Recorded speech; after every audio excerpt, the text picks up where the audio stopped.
जय जोहार। पढ़ाई तुम्हारे द्वार में आप सबका स्वागत है। बच्चों, आज हम कक्षा 7वीं की सममिति के विषय में चर्चा करेंगे। आप बचपन से सममिति के बारे में पढ़ते आए हैं, पर आज हम कुछ उसको नए तरीके से समझने का प्रयास करते हैं। हमारे आसपास जो भी आकृतियाँ हैं उनमें हमको कुछ ना कुछ सुडौलता दिखाई पड़ती है। यहाँ पर मैं कुछ चित्र बना रही हूँ।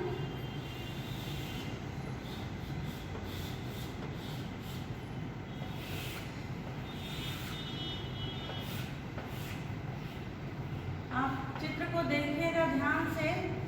यहाँ पर कुछ आपको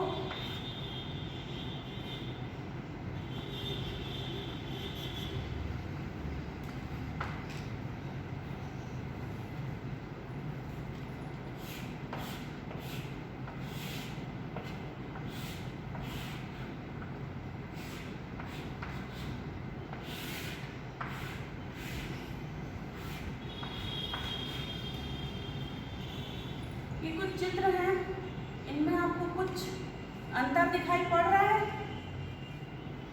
ये एक फल है, इसको यदि मैं इस तरह से एक लाइन के परितः, एक अक्ष के परितः दोनों को यदि मैं एक दूसरे पर रखूं तो एक दूसरे को ढकेगा। इसमें आपको कुछ ना कुछ सुडौलता दिखाई पड़ेगी। अब यहाँ पर आप ये चेहरा देख रहे हैं, यहाँ पर आपको लग रहा होगा कि आंखें ऊपर नीचे हैं। तो ये ऐसा अगर चेहरा हमको दैनिक जीवन में दिखेगा तो हम उसको क्या बोलेंगे? बहुत बदसूरत। तो सममिति से क्या होता है, अगर इसमें ये सम्मित हो जाए, सम्मित हो जाए इस प्रकार से, अब यही चेहरा हमको सुंदर दिखने लगेगा। तो सममिति से क्या होता है, वस्तुएं सुंदर दिखती हैं। दिन प्रतिदिन हम ऐसी आकृतियां देखते हैं जिनमें कुछ संतुलित अनुपात होता है। ऐसी आकृतियां सममित आकृतियां कहलाती हैं। जैसे ये घर, अब यहाँ पर इस तरह से कोई घर होगा तो हम क्या बोलेंगे, कैसा टेढ़ा मेढ़ा घर है, तो इसको हम सममित बना सकते हैं। इस प्रकार से कुछ कर रहे हैं तो ये घर भी हमको सुंदर दिखने लगेगा। तो आज हम सममिति को जानने का प्रयास करते हैं। ये देखिए, ये हमारे आसपास जो भी आकृतियां हैं वे सारी त्रिविमीय आकृतियां कहलाती हैं। ये एक फेस है। अब इस पर यदि मैं इस तरह से एक सममिति अक्ष के परितः इसको देखूं तो इस औरत का फेस दोनों तरफ बराबर दिखेगा। दोनों आंखें, नाक, मुंह, बस यहाँ पर ये इसने नथ पहनी है जो कि इस तरफ नहीं है। तो ये आकृति अर्ध सममित कहलाएगी क्योंकि यहाँ से थोड़ा सा अंतर है। उसी प्रकार से ये एक और फेस है, इसको हम फिर एक इमेजिनरी लाइन, सममिति लाइन से व्यक्त करते हैं। देखिए इसमें क्या हो रहा है, इसमें बिल्कुल भी दोनों तरफ के फेस में सममिति हमको दिखाई पड़ती है, संतुलित अनुपात है।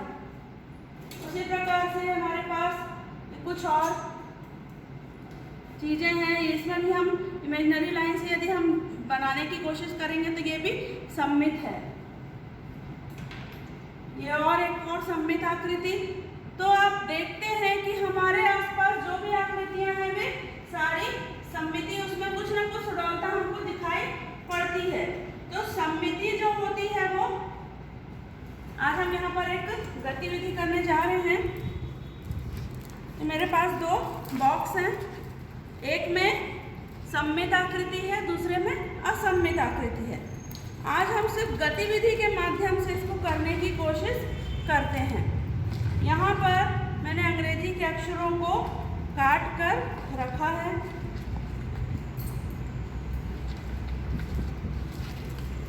ये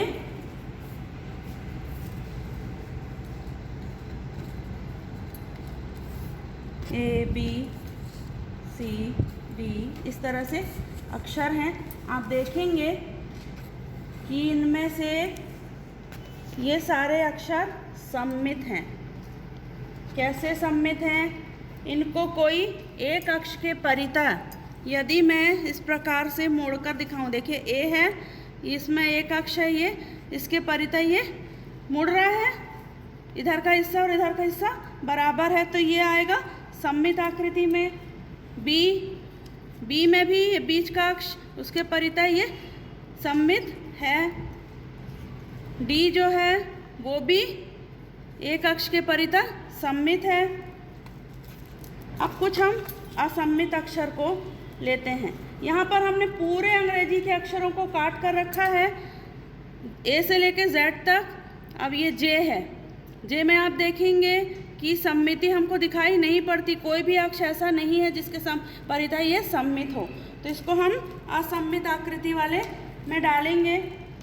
उसी प्रकार से ये देखिए ये जी है, ये भी क्या है, असममित है।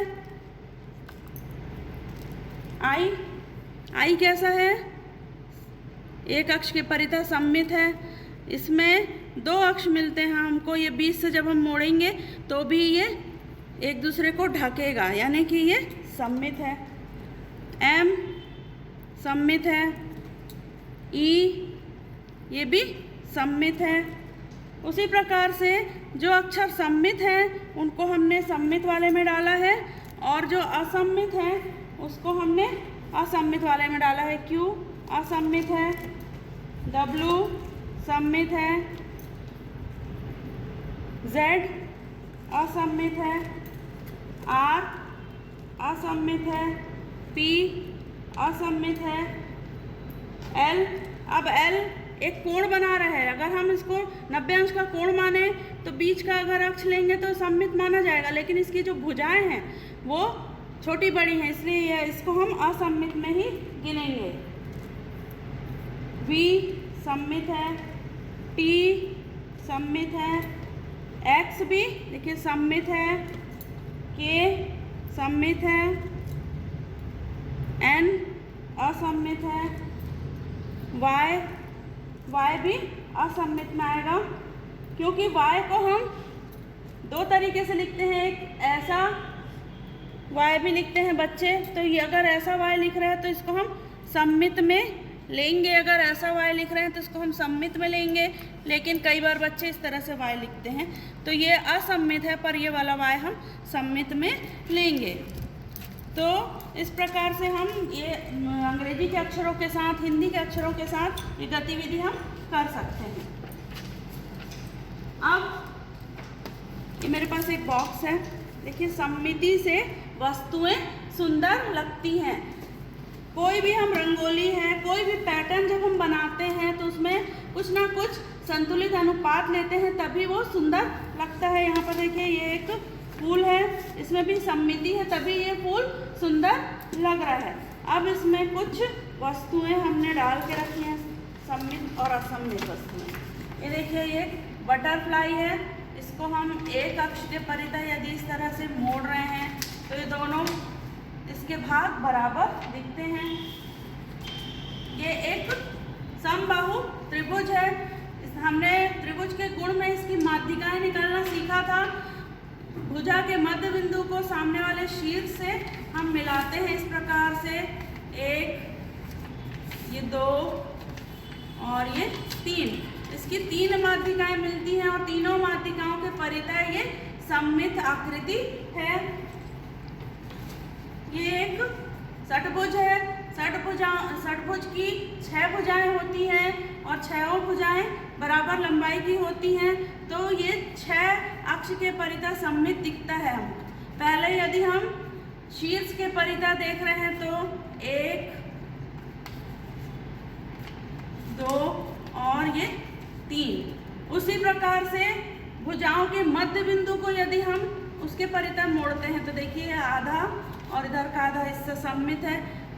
उसी प्रकार से अन्य भुजाओं में भी हमको ये अनुपात, संतुलित अनुपात देखने को मिलता है। तो ये षटभुज की आकृति भी सममित है। एक ये वर्ग है, वर्ग की चारों भुजाएं बराबर होती हैं। इसमें भी आप देखेंगे कि 4 भुजा है तो हमको 4 अक्ष के परितः ये आकृति सममित दिखती है। पहले मैंने भुजाओं के मध्य बिंदु को मोड़ा, उसके बाद इसके विकर्ण के परितः जब मैं लूँगी तो ये देखिए 2 त्रिभुज में बंटता है। हमने चतुर्भुज की कक्षा में भी ये पढ़ा था, ये 2 त्रिभुज में बंटता है और ये आकृति भी सममित है।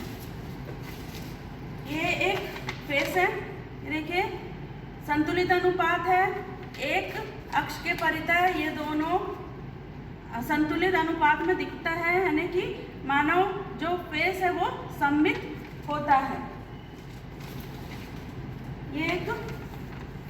बल्ब है, इसमें देखिए बीच में एक अक्ष के परितः हम इसको मोड़ते हैं। मेरे बेटे ने बनाया है, आप भी बनाएंगे इसको, तो ये भी सममित है। इसमें बहुत सारी बटरफ्लाईज हैं, ये सारी सममित हैं। देखिए इसको क्राफ्ट पेपर को ऐसा फोल्ड किया है और धागे से बांध कर ये बटरफ्लाई बनाई है, आप भी बना सकते हैं। बहुत सारी बटरफ्लाईज हैं देखिए।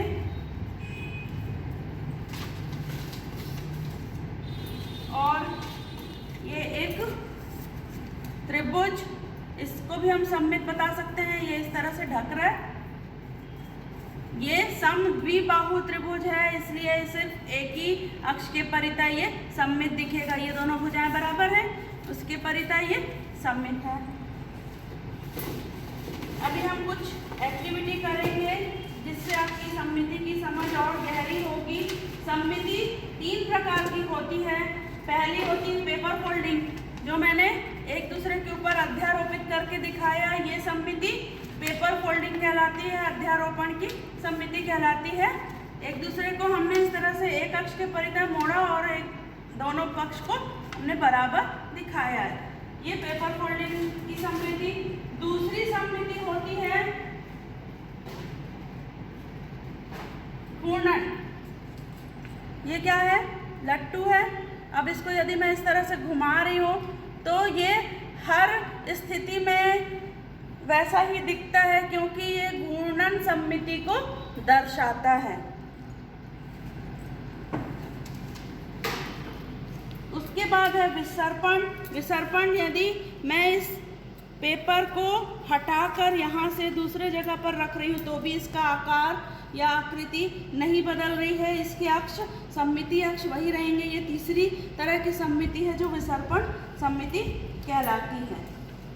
अभी हम कुछ आपकी बुक में जो एक्टिविटी दी है उसको भी करेंगे,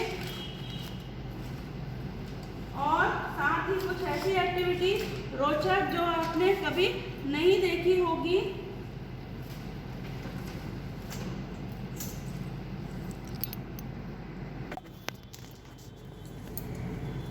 अब हम कुछ सममिति पर और चर्चा करेंगे। क्या है? देखिए, सममिति मैंने बताया 3 तरह की होती है। अब यहाँ पर देखिए कुछ आकृतियाँ हैं। यहाँ पर ये क्या है? कांच का एक टुकड़ा है, इसको यदि मैं इस पर रख रही हूँ, देखिए आकृति पूरी दिख रही है। ये देखिए आधा चेहरा मैंने बनाया और आधा इस दर्पण के माध्यम से हमको पूरा दिख रहा है। तो इस तरह से आप कई आकृतियों में देखेंगे, हमको सममिति अक्ष इस दर्पण की सहायता से भी निकाल सकते हैं। देखिए यहाँ पर पूरा दिख रहा है और यहाँ पर देखिए क्या वैसा ही हिस्सा दिख रहा है? नहीं दिख रहा है, यानी इसका सही सममिति अक्ष ये वाला है। तो सही सममिति अक्ष भी हम समतल दर्पण की सहायता से निकाल सकते हैं। आपकी बुक में भी कुछ आकृतियाँ बनी हुई हैं, ये देखिए सममित है। यहाँ पर इसमें 4 अक्ष दिए हुए हैं, कौन से अक्ष के परितः ये सममित है, उस पर आप दर्पण रख कर इस प्रकार से देख सकते हैं कौन सा सममित है, कौन सा किस तरफ से सममित नहीं है। ये देखिए अभी हम कुछ मज़ेदार एक्टिविटीज़ करेंगे। एक यहाँ पर मेरे पास ड्राइंग बनी हुई है, ये देखिए सममिति का कमाल। आधा ड्राइंग बना हुआ है और आधा हमको इसमें दिख रहा है। पैटर्न समझ में आ रहा है ना आपको? ये देखिए। चलिए अब हम कुछ सममिति पर कुछ और गतिविधि करते हैं। सबसे पहले आप बुक में देख लीजिए कि प्रश्नावली 18.1 में जो आकृतियाँ बनी हुई हैं, इन आकृतियों में कौन कौन सी सममित है, इनमें सममिति अक्ष आपको ढूंढना है। तो हमने वर्ग, त्रिभुज, इस पर हमने अभी सममिति देख ली है। तो आप क्या करेंगे, ये आकृतियाँ काट लेंगे और उसको मोड़कर उसका सममिति अक्ष निकालेंगे। उसी प्रकार से 18.2 में आपको इन आकृतियों में से देखना है कौन सी सममित है, कौन सी असममित है। तो अभी छुट्टियां चल रही हैं, आपके पास बहुत समय है, तो क्या करेंगे, ऐसी आकृतियां काटेंगे और उसका सममिति अक्ष निकालेंगे। ये देखिए रंगोली आप बनाते हैं, रंगोली में भी एक निश्चित पैटर्न होता है, वैसे ही मेहंदी में भी। तो ये तो आपकी पुस्तक में दिया हुआ है, इसको हम करेंगे, लेकिन आज हम कुछ मज़ेदार एक्टिविटीज़ करते हैं। ये मेरे पास एक वर्गाकार कागज़ है, कोई भी कागज़ आप ले सकते हैं। अब इससे मैं आपको फ्लावर बनाना बता रही हूँ। ये मैंने मोड़ दिया, और भी मोड़ सकते हैं हम। चलिए अब इसको मैं कटिंग कर रही हूँ।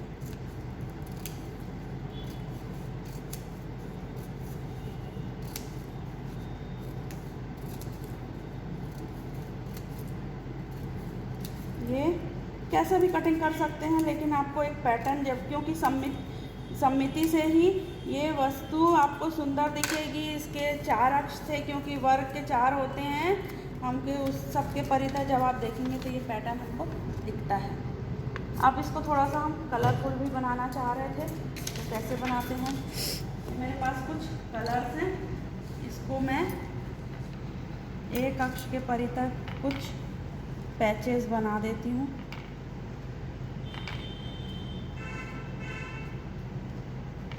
ये इस प्रकार से मैंने पैचेस बना दिए। अब इसको हम क्या करेंगे, मोड़ देंगे। इस अक्ष के परितः इसको इस तरह से दबा दीजिए, मोड़ दीजिए, और जब आप खोलेंगे तो देखेंगे आपको बहुत सुंदर पैटर्न मिलेगा। देखिए बहुत सुंदर पैटर्न मिला ना। ये हमने बहुत सारा इसी प्रकार से बना के रखा हुआ है, अलग अलग। ये देखिए बटरफ्लाई दो, ये भी पैटर्न इसी प्रकार से बना हुआ है। ये देखिए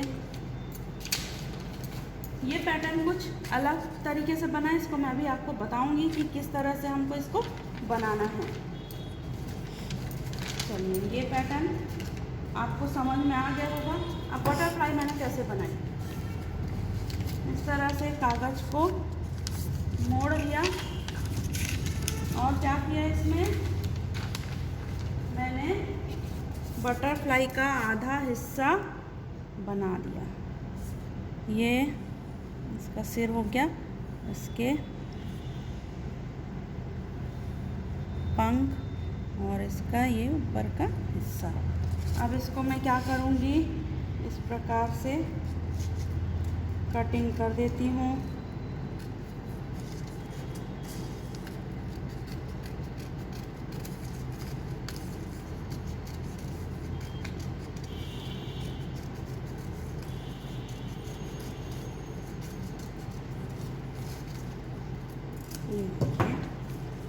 अब ये इसके सममिति अक्ष पे दोनों तरफ से आपको तितली दिख रही है, बटरफ्लाई। इधर भी आप कागज़ से ड्रॉ कर दीजिए।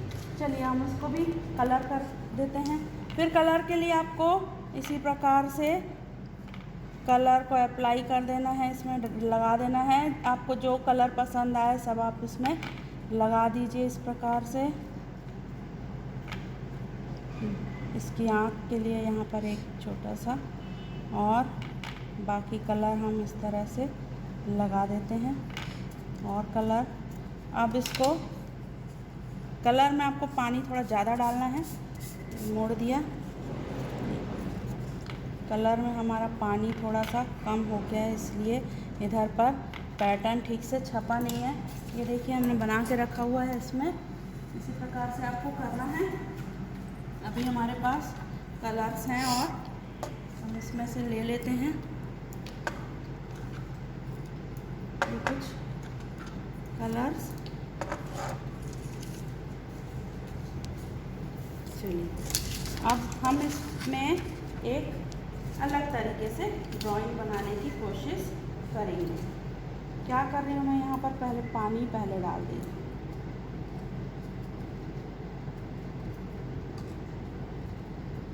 मैंने पानी डाला,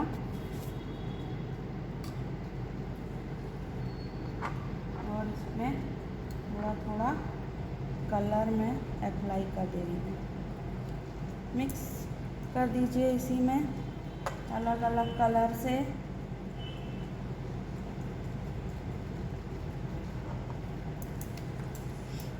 बीच में ब्रश को धो लीजिए थोड़ा सा। दूसरा कलर थोड़ा सा डाइल्यूट करके डालना है हमको।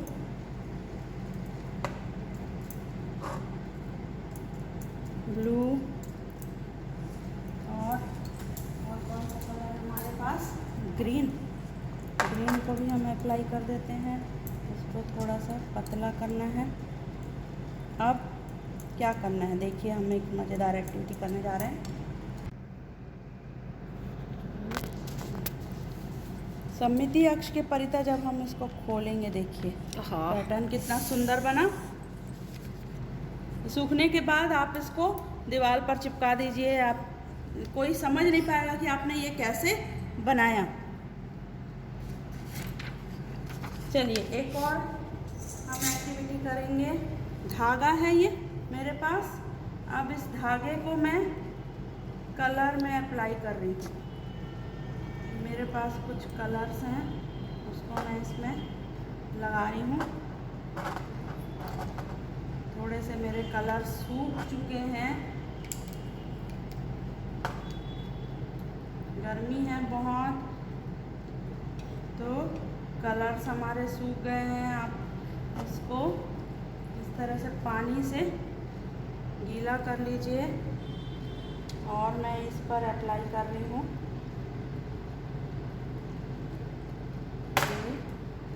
मैंने अप्लाई किया। अब इसको मैंने इस पर रख दिया। यहाँ पर भी मैं थोड़े से कलर इसी में डालने जा रही हूँ, क्योंकि हमारा कलर सूख गया था। तो इस पर धागा पर मैंने कलर डाला। येलो थोड़ा सा और डाल देते हैं हम, ये इस प्रकार से, और रेड ये। अब हमको क्या करना है, हमको इसको इस प्रकार से मोड़ देना है। ये मोड़ दिया हमने। अब धागे को प्रेस करते हुए हमको धीरे धीरे इसको निकालना है। कैसी आकृति बनती है देखते हैं हम।